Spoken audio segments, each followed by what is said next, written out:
Congolaises et Congolais, très chers compatriotes, en cette fin d'année 2024, je rends grâce à l'Éternel Dieu Tout-Puissant qui nous a protégés et soutenus malgré les épreuves.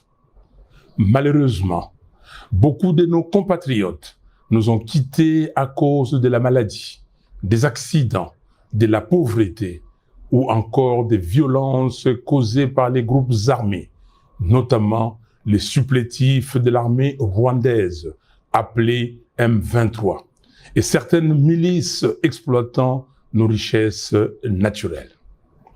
À ceux qui pleurent leurs proches, à ceux qui portent dans leur chair et leur esprit les stigmates de ces violences, et à tous ceux qui luttent pour survivre face à la mauvaise gouvernance et à la prédation de nos ressources naturelles, j'exprime ma profonde compassion.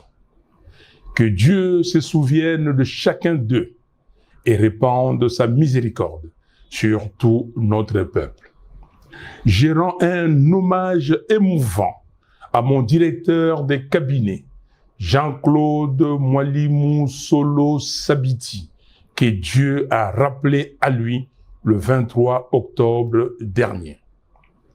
Mes très chers compatriotes, notre pays traverse une période sombre, marquée par un désordre savamment orchestré depuis les hold-up électoraux de 2018, suivi par les simulacres d'élections de 2023. Toutes les contrées du pays sont en proie à un recul social. La situation désastreuse du Grand Kasaï, courageusement décrite par les gouverneurs du Kasaï central, l'archevêque de Kananga et l'évêque de Mweneditu, illustre la détresse de notre pays tout entier et une absence de vision qui conduit les pays lentement mais sûrement vers un suicide collectif. Le bilan est accablant. Ce n'est pas une opinion, c'est un constat qui s'impose. La corruption et les vols gangrènent nos institutions. Les défis de la RDC sont multiples et requièrent une mobilisation méthodique des ressources de l'État. Hélas, des milliards de dollars sont détournés à travers des projets fictifs et des contrats léonins. Les ressources du peuple sont dilapidées et les faits de corruption sont tellement légion que beaucoup ne s'en émeuvent plus. Le banditisme d'État d'une minorité prédatrice et les trains de vie surréalistes des institutions doivent interpeller chaque Congolais. Il s'agit là de votre argent, gagné à la sueur de votre fonds. Indignez-vous. Aux voleurs en col blanc, tapis dans les institutions, je vous renvoie à Dieu et aux images des fins de règne des régimes qui affament leur peuple et vivent dans l'excès aux frais du contribuable. Cette absence totale de rigueur dans la gestion du trésor public accentue le problème auquel nous faisons face. La sécurité est inexistante. Le M23 contrôle plus de 130 localités au nord Kivu. Je répète, 130. Les ADF continuent leur massacre à Beni, Butembo, Lubero, Irumu et Mambasa. Les armées rwandaises, ougandaises et burundaises opèrent dans le nord Kivu et le sud Kivu. Tout cela sous les regards impuissants de ce qui reste de l'État. Les groupes armés de tous bords sévissent à Ituri. Les Mobundo dérangent la quiétude des citoyens dans les grands Bandundu, à l'est de Kinshasa et dans une partie du Congo central. Le pays compte aujourd'hui plus de 8 millions de déplacés internes. Une telle situation devrait mobiliser l'attention de n'importe quel gouvernement avec un minimum de sérieux. Chez nous, le sujet est traité avec une légèreté déconcertante et le champagne coule à flot au sommet d'un État failli et faible. Notre armée est abandonnée. Après 6 ans au pouvoir, le régime n'a pas réussi à doter les pays d'une force militaire capable de défendre notre souveraineté. Nos soldats, courageux, mais sous-équipés, affrontent des forces ennemies bien armées. L'argent dilapidé à Kinshasa à lui seul pourrait changer les rapports des forces sur le terrain.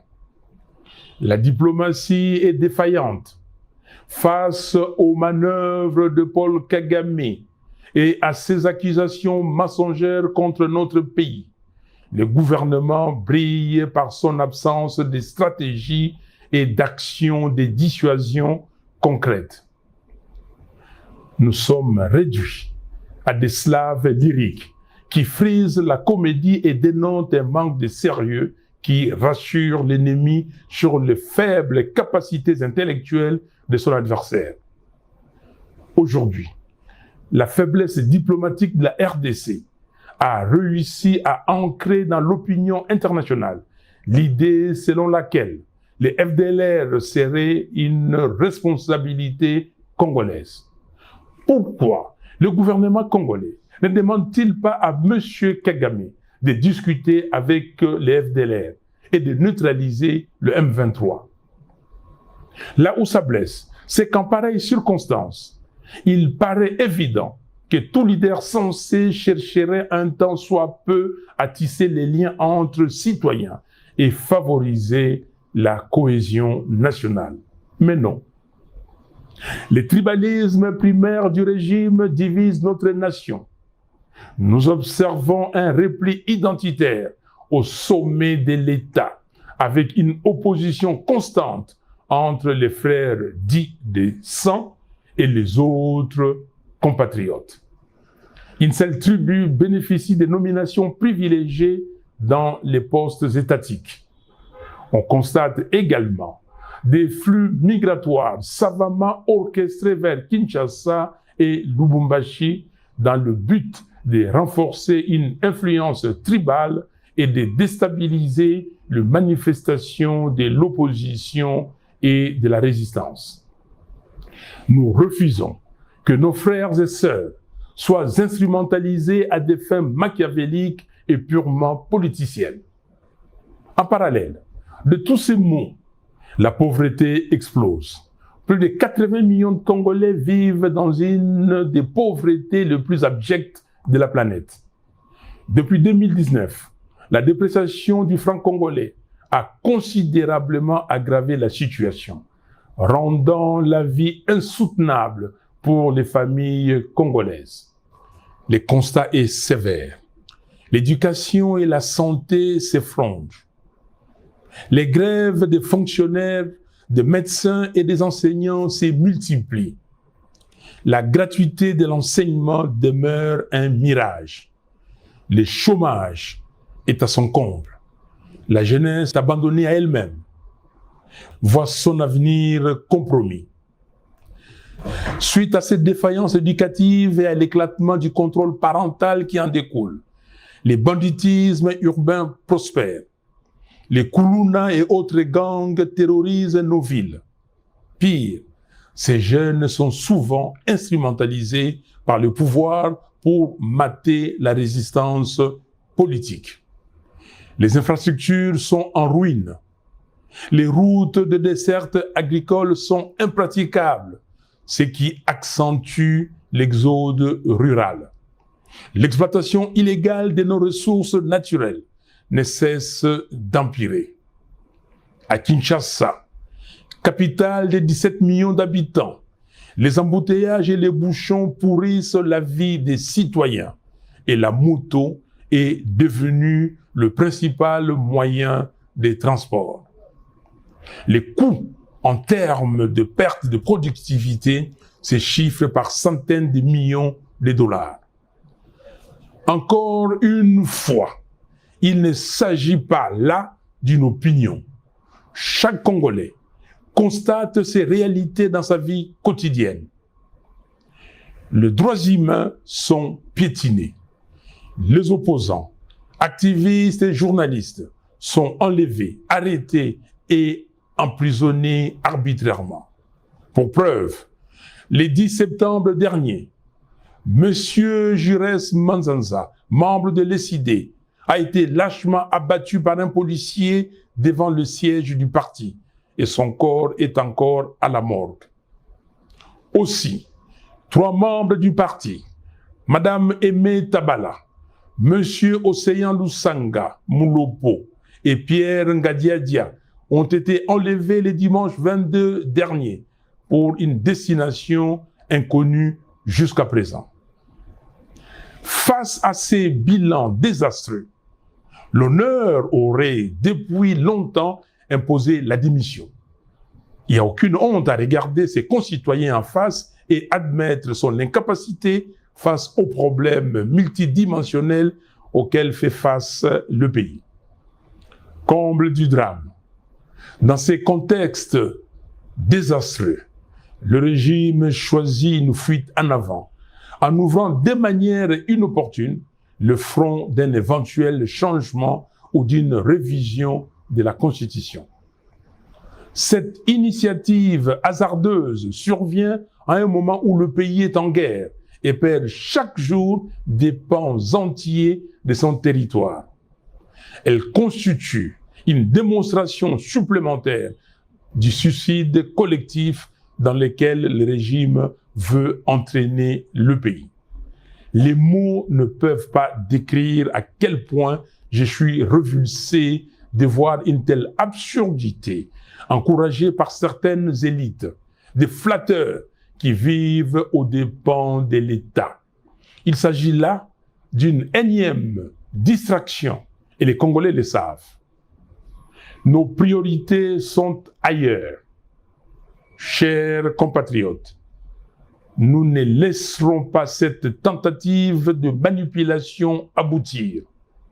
En ce temps de crise, il n'y a ni nécessité, ni opportunité pour un tel projet.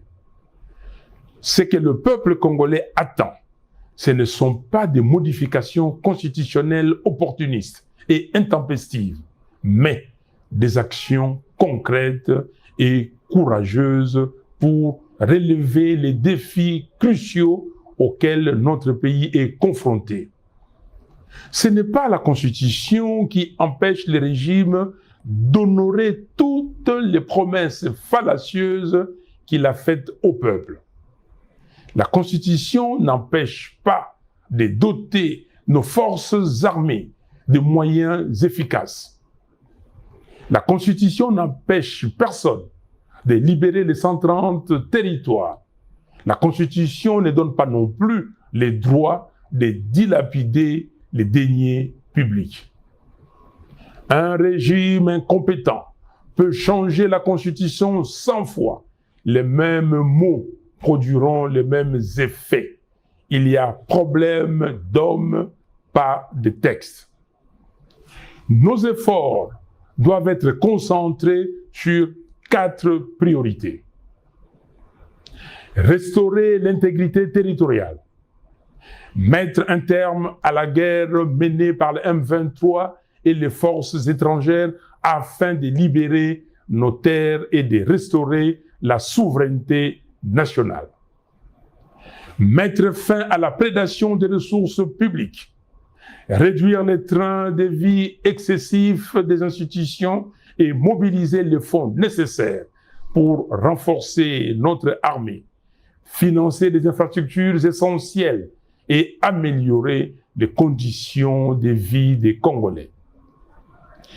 Construire un véritable état des droits, garantir le respect des droits humains, la justice et l'équité pour tous. Préparer des réformes institutionnelles ambitieuses, réviser la loi électorale, restructurer la commission électorale et la Cour constitutionnelle, afin de créer les bases d'élections véritablement transparentes, crédibles et apaisées. Voilà pourquoi, chers compatriotes, je réitère mon appel à nos pères spirituels pour réunir, dans le cadre du processus de Kinshasa, toutes les parties prenantes autour du thème « Vérité, réconciliation, cohésion nationale » afin d'œuvrer pour un Congo libre, fort, digne et prospère. Nous appelons la SADC, l'Union africaine et les Nations unies à soutenir le processus de Kinshasa pour faire avancer celui de Luanda.